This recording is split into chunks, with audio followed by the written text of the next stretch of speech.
Hello everyone, I'm Paula Tucci, one of the co-founders of Stand Up Canada. That's a non-profit, volunteer-run organization whose mandate is to educate Canadians to let them know what our rights are under COVID and how to use the law to defend those rights. But I'm so much more than that. I'm just like you, actually. I'm a daughter, a sister, a wife, a mother. I'm a friend, and I'm a neighbor. I care so deeply about people's sense of well-being that it's no surprise to anybody who knows me to know that I would help co-found an organization to help people stand up for themselves. But did you know that our empowerment mission in Stand Up Canada goes way beyond the legal context? We understand at a very deep and fundamental level that if you're not well physically or emotionally, that you cannot stand up for yourself under any context. And so we're bringing you new information, new tools, more knowledge.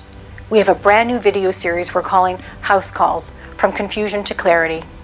And like House Calls, which is a well-respected and trusted tradition with house call visits with your doctor, I'll be having short one-on-one conversations with a retired medical doctor who has a degree in bioethics. His name is Barry Engelhardt. Barry and I will be having conversations that affect Canadians today, the conversations that people aren't having. We'll be discussing items or subjects such as fear, ethics, vaccine mandates, concerns and confusions, critical thinking, and follow the science.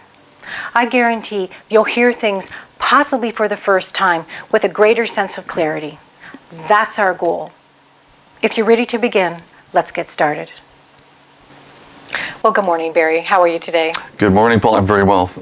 Listen, thank you so much for doing this series with us. Like a Stand Up Canada, we are so appreciative to be working with you. Well, it's my pleasure, Paul. I really love what Stand Up Canada is doing with the pandemic, and I'm very happy and very honored to be allowed to be able to participate in these videos. Thank you. I wanted you to talk about, or give us a little bit of background about yourself as your career as a physician, and in particular, your degree in bioethics. Well, Paul, I retired as a family doctor in September 2019, just a few months before the pandemic hit. I graduated from U of T in '82 and did a 3-year residency in Kingston and went into practice in 1985. And like most family doctors, I had primarily an office-based practice, but I also probably did about a third of my time in the hospital. So early in my career, I did some emergency work, intensive care unit work. I did GP anesthesia for about 10 years, probably delivered about 800 babies between my training and in practice. I assisted in the operating room, took care of inpatients in hospital. I also did a lot of nursing home work for 20 plus years.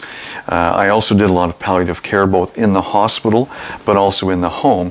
And in fact, from my first week of practice until my last week of practice, I did house calls. And then in 2004, I kind of hit a wall where I, kind of embarrassing to say this, but I didn't really understand what my job was. And so I ended up doing a part-time master's degree in bioethics at the University of Toronto's Joint Centre for Bioethics. And that ultimately is what brought me to the Ottawa Valley. So you're an Ottawa Valley boy. I am indeed, and my wife, in fact, was born in Ottawa. We have 3 adult children, and proud to say I have 6 grandchildren as well. Wow. Well, we live out in Russell, Ontario. That's just outside of Ottawa. And I wanted to mention, so you talked about your degree in bioethics, and from our many conversations that we had, which is why we're doing this series, we realize that ethics is actually a major component that's been missing from the pandemic.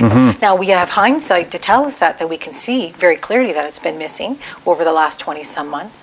And I think it's very valuable, your background, your 40 years of studying human behavior, my 30 years of doing it like from a passionate self-study kind of mode, and the subjects that we want to cover because of this. Do you want to talk a little bit about the topics that we're going to talk about? Yeah, we've got a few videos just talking about fear that's been so prevalent during the pandemic. Yes. We've got a couple of, I think, 4 videos on ethics.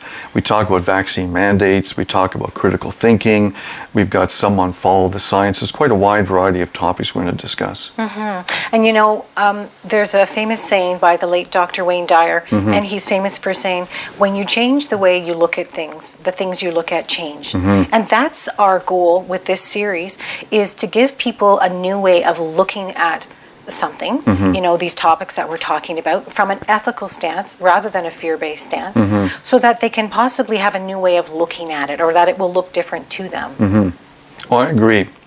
I've been somewhat surprised how little discussion there's been about ethical principles in all of the measures that have been implemented during the pandemic.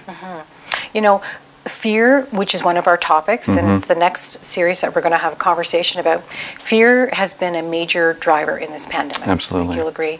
And let's wrap this up for now, and I'd like to pick this up on the next conversation, where we're going to talk about really the government's response. So back in the beginning, how they responded really was very fearful. They used something called the precautionary principle. Are you familiar with that? Absolutely, yes. Okay. Well, let's pick this up on that next conversation. And are you open to a handshake? Oh, absolutely, Paula. Okay. Yay, human connection, human touch. It's so vital. Thank you, Barry. Well, yeah, it's so interesting because studies years ago showed that premature infants in neonatal intensive care units actually did so much better when they were offered the opportunity of human touch from their parents on a regular basis throughout the day. Yes, I remember that, and of course that's what we're lacking. This is why we're doing these videos in person, to have that connectedness, to touch.